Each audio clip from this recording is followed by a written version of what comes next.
আমি আসলে আমি আমার পাস্ট 2024টাকে ভুলে যেতে চাই। আমি চাই আমার জীবনে 2023-এর পরে 2025 আসছে। 2024 বলে কোনো সাল নাই। এবং যে ভুলটা করেছি, ভুল তো ভুলই। ভুল ভুল আসলে মানুষের প্রত্যেকের জীবনেই হয়। এবং আমার মনে হয় কি যে আমার একটা রিগ্রেট আছে যে কেন ওটা করেছি, এটা নিয়ে রিগ্রেট আছে। তবে আহ হয় না যে মানুষকে বিশ্বাস করতে হয়, বিশ্বাস করাটা উচিত এবং বিশ্বাস আমি করব, এখনো করব। কারণ হচ্ছে কি, আমি বিশ্বাস করলাম, সে বিশ্বাসটা কে কতটুকু রাখলো সেটা তার উপরে ডিপেন্ড করবে। সো ওইখানে আমার কোনো সে নাই, হ্যাঁ। এন্ড তারই সাথে তাকেই আমি কিছুই বলতে চাই না, বিকজ আমার এখনো মামলাগুলো আদালতে আছে, ট্রাইব্যুনালে শিফট হয়েছে, আদালত বিবেচনা করবে, প্রমাণ আছে, আপনাদের কাছে আছে, পুরো বাংলাদেশের কাছে আছে, জনতার কাছে আছে। সেখান থেকে যতটুকু যা হবার তা হবে, কারণ আমি তো আইনের শরণাপন্ন হয়েছি, কোনো ব্যক্তি মানুষের না। আর আমি নিজে থেকে একেবারেই সিদ্ধান্ত আপনাদেরকেও বারবার বলেছি যে ভাই আমার পক্ষে আর সংসার করা পসিবল না এরকম ব্যক্তির সঙ্গে।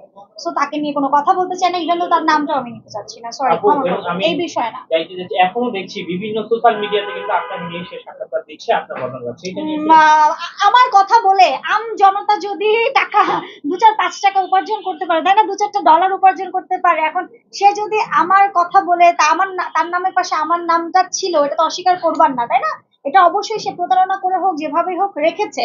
তো সেটা করে যদি সে দুটো পয়সা উপার্জন করে বা তার নাম খ্যাতি যশটা যদি বৃদ্ধি পায়, তাতে ক্ষতি কি? হোক না, ভালোই তো, খারাপ আপু আমি এই দিক শেষ করে দিব যে আসলে আপনি দুবাইতে গিয়ে কি কাজ করেছেন এবং ওই বিষয়ে একটু জানতে না, চাচ্ছি। দুবাইতে আমি বেশি দিন ছিলাম না, আমি 3 দিন স্টে করেছি। 3 দিন পর আমি দেশে চলে এসেছি। 3 দিন আমার কিছু কাজ ছিল ওখানে, সেই কাজগুলো সেরেছি।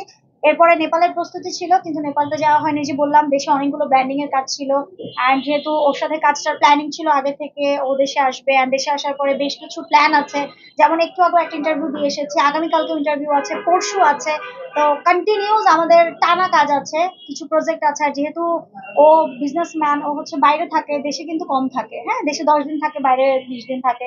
সো যেই 10 দিন ও বাংলাদেশে থাকবে, এর মধ্যে তছনছ যে সিনেমাটা আছে, বিগ বাজেটের একটা সিনেমা, ববি, ওর কো আর্টিস্ট হচ্ছে ববি। পিছনে ব্যাকগ্রাউন্ড হ্যাঁ। সো খোকন ভাইয়ের হচ্ছে পরিচালনায়।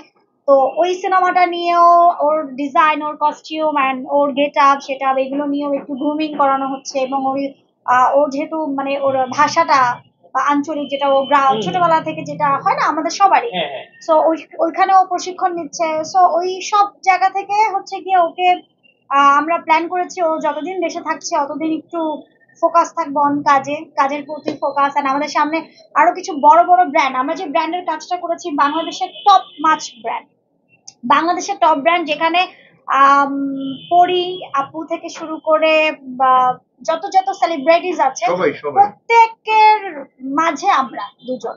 সো নিশ্চয়ই আমরা মানে মুনা খান কিছু একটা whatever। সো যাই হোক, এখন তছনছ সিনেমাটা নিয়ে অনেক প্ল্যান আছে, সামনে আরো কিছু ব্র্যান্ডের কাজ আছে, কিছু ব্র্যান্ডিং আছে, কিছু প্রমোশন আছে, সেগুলো নিয়ে একটু বিজি অ্যান্ড ফোকাস থাকতে চাই। আর সে মানুষটা খুব ভালো। আর আমার মতো তিতা মানুষের সাথে মিশতে পারাটা কিন্তু কঠিন, এটা আপনারাও জানেন। এবং আমি খুব রুড, আমি যা বলি মুখের ওপর বলি, স্ট্রেট কাট বলতে পছন্দ করি। আর কথা না শুনলে তখন আবার বকাঝকা দিতেও খুব পছন্দ করি, আপনি নিজেকে পিতা কেন দাবি করছেন? বিকজ আমি অনেক তিতারে। স্টেটলি কথা বলে আমি খুব স্ট্রেট কাট, মানে আমি এখন আমার কথা হচ্ছে ভাই সত্য। আমি ধর এখন আমি তোরে পিটাইছি, ধর আমি একটা থাপ্পড় দিছি, এখন আমার যদি মানে কেউ জিজ্ঞেস করে ওরা কেন মারছো, হ্যাঁ, আমি মারছি, আমার মন চাইছে এই কারণে মারছি, আমি তো বলবো না যে আমি মারি নাই। আমার ভেতরে সেই সত্যতা, স্বচ্ছতা, দৃঢ়তা সব সময় আছে, যেটার জন্য এখন স্টিল নাও বর্ষা চৌধুরী দাঁড়িয়ে আছে। পিতা এই কারণে বলছে, একবার মায়ের খেয়ে রেকর্ডিং ফাঁস করে, আর একবার মায়ের খেয়ে আবার সত্য নাই মিথ্যাটা প্রকাশ করে। বুঝতে পারছি, একবার মার খেয়ে সত্যটা প্রকাশ করে, একবার মার খেয়ে মিথ্যাটা প্রকাশ করে। ঠিক আছে।